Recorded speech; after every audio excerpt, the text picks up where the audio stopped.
Heather. So this has been on my mind for a couple of weeks that I have wanted to share, and I just haven't yet.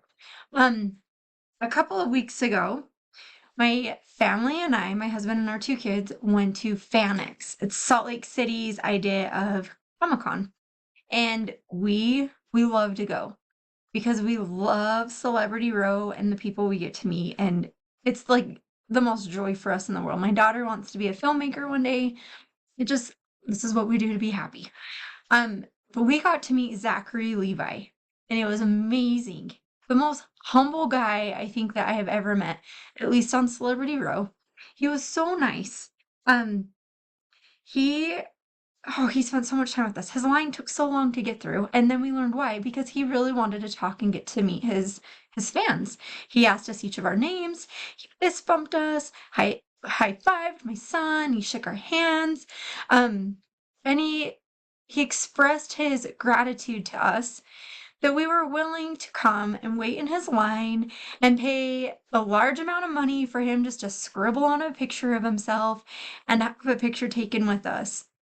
And he continued to say how he does this because of the way it makes him feel, knowing he gets to create things to make others happy. And it was just the most beautiful thing. We shared with him like our favorite movies, like Hello Flynn Rider. Oh my gosh. I even have notes this time and I'm still stumbling on my words. He was entangled. Flynn Rider. Shazam. Like, how can you not love Shazam, right? And we get to talk to him about these things. And we shared with him, like, my daughter, again, wants to create movies one day. And he just said, these are roles that I get to play, but I didn't create. Other people created them. And then I get to be them in the movie. And he goes, I'm just so honored to do that. I'm so honored to do things that bring happiness to other people. And then he told my daughter the same thing. Always do things to make other people happy. Okay, that's what I wanted to talk about. Not the idea of people pleasing. That can be another video. But the idea of doing things that make other people happy. I'm going to make a gospel connection. I keep wanting to make like spiritual videos and stuff, and I just haven't yet. But this is who I am. This is how I feel happiness, and this is how I try to bring happiness to others. Is I like to make scriptural, spiritual, gospel connections. So we are told, to have charity. Charity is the greatest of all the things we can have, right? And charity is that pure love of Christ for other people. We're also told in the two great commandments, one, to love God, and two, to love your neighbor as yourself. I don't think it's coincidence that we're supposed to look beyond ourselves. But here's a side note on those two great commandments. Love others as you love yourself. You also need to find that love for yourself, and not in that selfish, prideful way, but in that way of, hey, I like where I'm headed. I like who I am. Look what I'm capable of doing. God, I'm a child of God and I can handle anything and do anything. And then the next day you may not feel so confident, but it's loving yourself so that you can go and love others. So the idea of making other people happy, it's about serving, it's about ministering, it's about looking beyond the mark. It's going to get the one sheep that may be lost. It's giving your all that you have, even if it seems like you don't have much.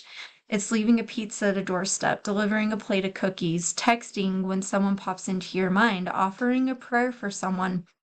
And there's so many ways that we can make others happy that maybe only we know, and God knows that we did something, but still we're trying to look out for the benefit and the help of others. So this is what I've learned. I love to help. I love to give treats to people. I love to gift things to people. And I've really thought about why. Why do I want to do that? Why do I like to do that? Why does this bring me joy? Well, for one thing, it helps me forget my trials and my struggles. Not because I see someone else struggling. That's not nearly even always the case at all. But it's that I've got something to focus on. So then this whole idea of coaching has come into my life now. Why do I like coaching? I was such a skeptic. I wouldn't say I was a coaching hater, but I was a coaching doubter. It sounded hokey to me. But what I have found is when I sit across the screen from someone, or even now, as I talk to someone face to face, I just listen differently. what I have found is that when you see that look of inspiration in a person's face, when you see that hope suddenly spring to life, or an idea, or a dream, or a goal, when all of a sudden it's like they're in this shallow little hole and they just need a helping friend, and you can reach in and you can just help them climb out of that little tiny hole and start walking on this journey together. There has been nothing in my life so far that has brought me more excitement and joy than having that one moment. And sometimes that moment comes so quickly in our sessions, and we get to the sixth session, and it's like, yeah, I can tell you are ready to go. You go rock and roll and you live this life. Other times it's let's keep going. Let's keep talking. Let's keep seeing what's going on. Okay. Side note on this. Coaching isn't healing. I have been burned by this once before, and we can talk about that a whole another time too. I cannot offer you healing. That comes in the form of medical doctors, psychologists, trained professionals. It comes in the form of our Savior Jesus Christ. I can't heal. I can't even diagnose you. I'm a coach. I'm not a psychologist to be able to do so. What I can do is be a friend, and I can walk with you on your journey, and I can listen to you, and I can provide that space for you to be able to talk and to be able to work and just to have someone to hold you accountable for that.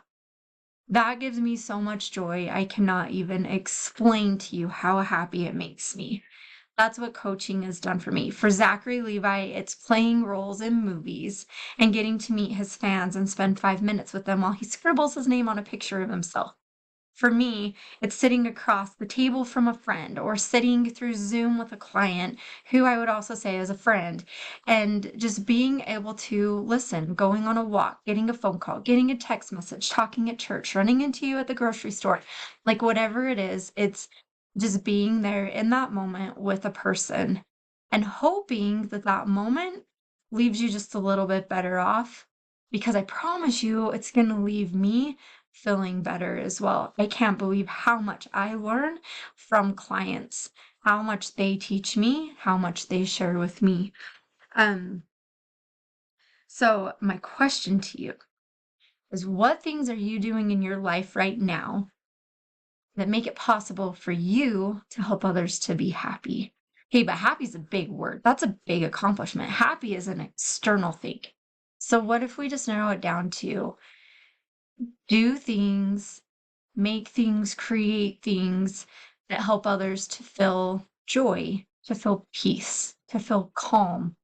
Sounds a little bit easier than just making someone happy, doesn't it? I need to go back and talk to Zachary Levi about this. What things are you doing, or what can you begin to do to help others feel those things? And then as you start doing them, pay attention to how you begin to feel also. Okay, I'll talk to you next time.